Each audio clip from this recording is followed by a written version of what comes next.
दोस्तों, क्या आप जानते हैं कि माउंट एवरेस्ट की ऊंचाई क्यों बढ़ रही है, या फिर ये कि वो कौन सा सबसे खतरनाक जानवर है जो सबसे ज्यादा इंसानों की जान लेता है। अच्छा, आप ये तो जानते होंगे कि मूवीज में वीएफएक्स वाले शॉट शूट करने के लिए इस हरे रंग के पर्दे का ही इस्तेमाल क्यों किया जाता है। नहीं जानते तो बने रहें अगले कुछ मिनटों के लिए मेरे साथ, जानेंगे इन्हीं सवालों के जवाब इस एपिसोड में। तो डाल लीजिए अपने नाजुक कानों में उन स्टाइलिश हेडफोन्स को। बिना जरा भी टाइम वेस्ट किए शुरू करते हैं आज का ये रोमांचक सफर। Fact number 1। दोस्तों, क्या आप जानते हैं कि माउंट एवरेस्ट, जो दुनिया का हाईएस्ट माउंटेन पीक है, की हाइट लगातार बढ़ रही है और वो पहले से और ज्यादा ऊंचा होता जा रहा है। जी हाँ, 1953 में तेंजिंग और हिलरी की जोड़ी ने इस पर सबसे पहले फतेह हासिल की थी, लेकिन तब से अब तक एवरेस्ट की हाइट 2.5 मीटर से भी ज्यादा बढ़ चुकी है।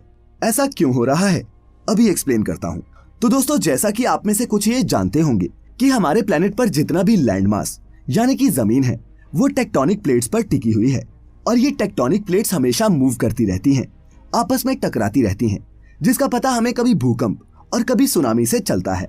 हिमालय, जिस रेंज को हम यंगफोल्ड माउंटेन्स भी कहते हैं, ऐसे ही दो टेक्टोनिक प्लेट्स के टकराने से 4 से 5 करोड़ साल पहले ही पृथ्वी पर पहली बार नजर आए। ये दो टेक्टोनिक प्लेट्स थी, इंडियन प्लेट और यूरेशियन प्लेट। और दोस्तों, आपको जानकर हैरानी होगी कि इन दोनों प्लेट्स के बीच का कोलिजन और प्रेशर करोड़ों सालों से आज भी जारी है। इंडियन प्लेट के यूरेशियन प्लेट को लगातार पुश करने के कारण इस रीजन में जियोलॉजिकल चेंजेस आते रहेंगे और इसी का एक रिजल्ट एवरेस्ट की हाइट का लगातार बढ़ना है। Fact number 2। दोस्तों, क्या आप जानते हैं कि ज्यादातर हॉलीवुड और बॉलीवुड की मूवीज के एपिक सीन्स अक्सर एक बंद कमरे में ही शूट कर लिए जाते हैं और ये मुमकिन हो पाता है कमाल की प्रोफेशनल लाइटिंग, डायरेक्शन और कंप्यूटर ग्राफिक्स की मदद से। लेकिन ऐसे सेट पर एक नजर दौड़ाने पर जो चीज आपका ध्यान सबसे पहले अपनी ओर खींचती है, वो होती है ये ग्रीन स्क्रीन, जिसे क्रोमा स्क्रीन भी कहते हैं। कलाकार इसी हरे रंग के पर्दे के आगे एक्टिंग करते हैं और फिर कंप्यूटर उन्हें एक वर्चुअल सेट में फिट कर देता है और रिजल्ट में मिलते हैं नामुमकिन से दिखने वाले कमाल के ऐसे शॉट्स, जिन्हें देखकर आपका मुंह खुला का खुला रह जाता है। लेकिन दोस्तों, एक ऐसे मूवी सेट पर ये सभी पर्दे ग्रीन होते हैं, इसकी भी एक खास वजह है। दरअसल ये ब्राइट ग्रीन कलर हमारी नेचुरल स्किन टोन या फिर शरीर के किसी भी हिस्से से मैच नहीं करता, इसीलिए इस हरे रंग के बैकग्राउंड को ट्रांसपेरेंट करके सब्जेक्ट को आइसोलेट करना आसान हो जाता है। लेकिन ऐसा नहीं है कि क्रोमा सिर्फ ग्रीन कलर की ही होती है। किसी भी ऐसे रंग की स्क्रीन जो हमारे नेचुरल कलर से ना मिलता हो को इस्तेमाल किया जा सकता है, बशर्ते एक्टर ने भी उसी रंग का कोई कपड़ा ना पहना हो, नहीं तो क्रोमा कीइंग के वक्त उसका वो बॉडी पार्ट भी ट्रांसपेरेंट ही दिखेगा। तो कुछ समझे। Fact number 3। दोस्तों, आप में से कुछ ने डिस्कवरी चैनल पर तो कईयों ने अपनी रियल लाइफ में एक से एक खतरनाक दिखने वाले और जहरीले जीव जंतुओं को देखा होगा। किसी सांप का जहर 1000 लोगों की जान ले सकता है, तो बिच्छू का जहर 70 करोड़ रुपए लीटर बिकता है।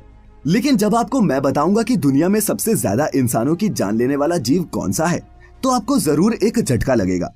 क्योंकि दोस्तों, इतिहास में सबसे डेडलीस्ट एनिमल है ये मामूली सा दिखने वाला मच्छर।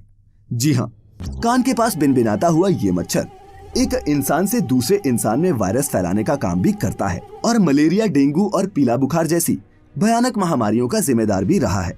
जहां दोस्तों हर साल ये जहरीले सांप 1 लाख लोगों की जान लेते हैं, वहीं सालाना 7.5 लाख से भी ज्यादा मौतों का जिम्मेदार ये अकेला मच्छर ही है।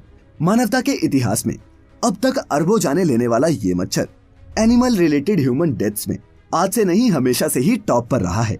तो था ना कुछ नया? अगर हाँ, तो इस वीडियो को 1 लाइक दिए बिना मत जाना।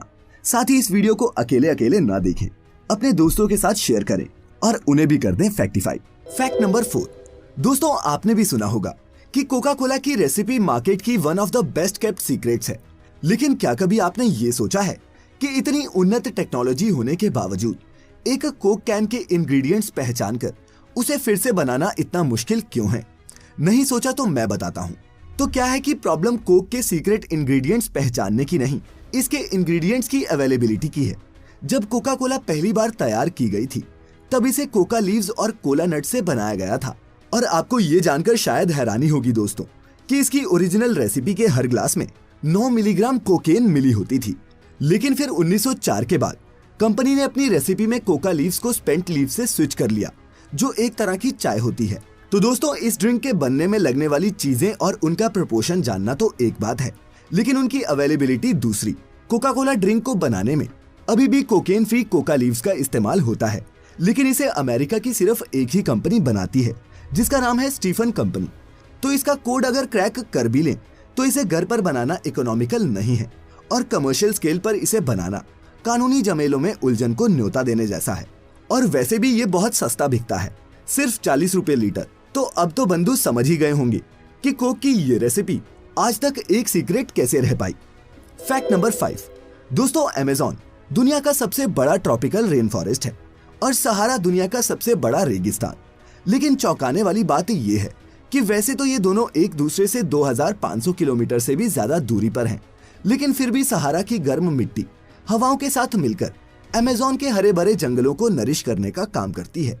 जी हाँ, 2015 में अमेरिकन जियोफिजिकल यूनियन के एक जर्नल में पहली बार इस बात का खुलासा सैटेलाइट बेस्ड इमेजरी की मदद से किया गया।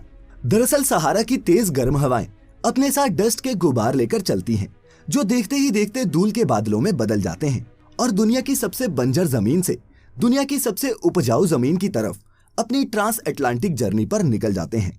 अब दोस्तों, होता क्या है कि धूल के इन कणों में फास्फोरस की मात्रा बहुत ज्यादा होती है, और जैसा कि आप में से कुछ वनस्पति प्रेमी जानते होंगे कि फास्फोरस प्लांट्स की ग्रोथ के लिए एक वाइटल न्यूट्रिएंट का काम करता है। तो यही फास्फोरस अमेज़न की जमीन को और भी उपजाऊ बनाने का काम करता है, और इस तरह सहारा रेगिस्तान अमेज़न के जंगल के अस्तित्व को सपोर्ट करता है। दोस्तों, ये पूरी दुनिया आपस में कनेक्टेड है। इस फैक्ट के जरिए ये बात एक बार फिर साबित होती है। फैक्ट नंबर 6 दोस्तों, हमने पॉलीगैमी या फिर बहुविवाह के रिवाज अलग अलग धर्मों और प्रांतों में खूब देखे हैं। कहीं भौगोलिक परिस्थितियों के चलते तो कहीं सामाजिक ताने बाने के चलते मर्दों को एक से ज्यादा शादियां करते हुए तो आपने सुना होगा। लेकिन क्या आप जानते हैं कि हमारे ही देश के एक हिस्से में महिलाओं का एक से ज्यादा विवाह करने का रिवाज भी प्रचलन में रहा है? अगर नहीं दोस्तों, तो बता दूं कि मैं बात कर रहा हूं हिमाचल प्रदेश के किन्नौर प्रांत की। यहाँ के कुछ इलाकों में आज भी इसका चलन जारी है। ज्यादातर होता क्या है कि 2 या 3 भाइयों की शादी एक ही महिला से करवा दी जाती है, जिससे जमीन जायदाद का बंटवारा नहीं होता। साथ ही शादी तोड़ने वालों के लिए नियम बहुत सख्त होते हैं और उन्हें जायदाद से बेदखल भी किया जा सकता है और सामाजिक बहिष्कार का सामना भी करना पड़ सकता है। किन्नौर के अलावा पॉलीएंड्री कहलाए जाने वाली ये प्रथा नीलगिरी की टोडा जनजाति, त्रावणकोर के कुछ इलाकों आदि में भी चलन में रही है। लेकिन अब इसका चलन सिर्फ हिमाचल और उत्तराखंड के नॉर्थ वेस्ट बॉर्डर के आसपास के इलाके में ही बचा हुआ है। फैक्ट नंबर 7 दोस्तों, क्या आप जानते हैं कि टाटा की मशहूर कार टाटा सुमो का नाम टाटा के ही एक सीनियर एम्प्लॉय के नाम पर रखा गया था?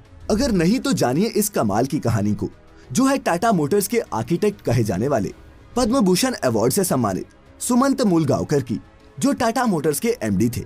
दोस्तों, उनके बारे में एक किस्सा बहुत मशहूर है कि वो अपना लंच अक्सर सड़क किनारे ढाबों पर ट्रक ड्राइवर्स के साथ किया करते थे, जिस दौरान वो उनसे ट्रक में आने वाली दिक्कतों के बारे में बात करते और जो भी फीडबैक उन्हें वैल्यूएबल लगता उसे अपनी बैक ऑफिस R&D टीम के साथ साझा भी करते।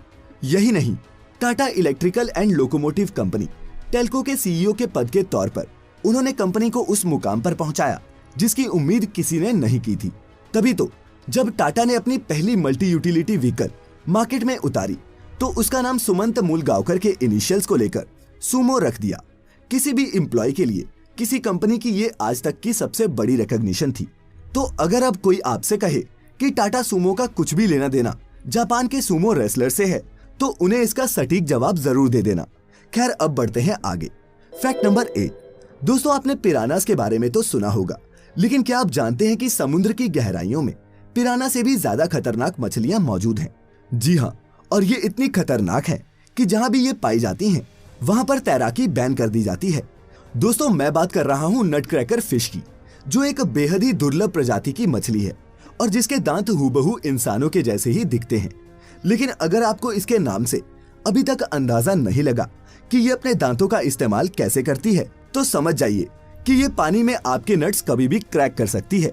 4 फीट तक लंबी और वजन में 25 किलोग्राम तक की इस मछली को ब्राजील और यूरोप के कुछ इलाकों में ही देखा गया है। लेकिन इनका सामना जिससे भी हुआ वो कभी भी इन्हें भूला नहीं। कई जगह इन्हें पाकू भी कहा जाता है। तो क्या आप भी पाकू के साथ तैरने का जोखिम उठाना चाहेंगे? फैक्ट नंबर 9 दोस्तों, क्या आप जानते हैं कि राजस्थान के जैसलमेर में एक ऐसा पत्थर पाया जाता है जिसे दूध में डालने मात्र से ही दही जम जाता है?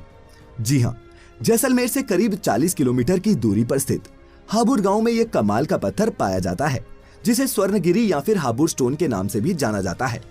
इसका इस्तेमाल खूबसूरत बर्तनों को बनाने में किया जाता है और जामन ना होने की स्थिति में इस पत्थर को दूध में डालकर आसानी से दही जमाया जा सकता है।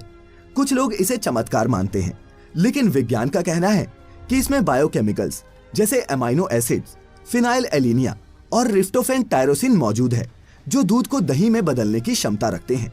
दोस्तों, हजारों साल पहले ये जगह समंदर से घिरी हुई थी। धीरे धीरे समुद्र के सूख जाने की वजह से यहाँ उपस्थित समुद्री जीव फॉसिल्स में बदल गए। ये पत्थर भी उन्हीं फॉसिल रॉक्स का एक टाइप है। तो अगली बार जैसलमेर जाएं तो हाबुड़ स्टोन का एक बर्तन लाना ना भूलें। और दोस्तों, अब समय हो चला है आपके अपने भेजे हुए योर ओन फैक्ट का, जो आज हमें लिखा है मोहम्मद फरदीन ने, जो बताते हैं कि पृथ्वी पर तो सबसे ऊंचा माउंटेन माउंट एवरेस्ट है, लेकिन हमारे ही सौर मंडल में मंगल ग्रह पर एवरेस्ट से भी 3 गुना ऊंचा माउंटेन मौजूद है, जिसका नाम है ओलंपस मॉन्स, जो एक ज्वालामुखी पर्वत है।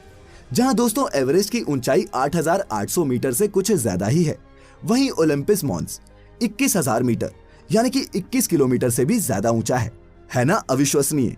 अविश्वसनीय तो आपका प्यार भी है दोस्तों, जो मिलता है हमें हर हफ्ते। फिलहाल आज यहीं खत्म होता है ये कमाल का सफर। मैं शुक्रगुजार हूं आप सभी के प्यार और सपोर्ट के लिए। मिलेंगे अब अगले हफ्ते, तब तक अपना ख्याल रखें, खुश रहें और वीडियो पूरी देखने के लिए आप सभी का तहे दिल से बहुत बहुत शुक्रिया।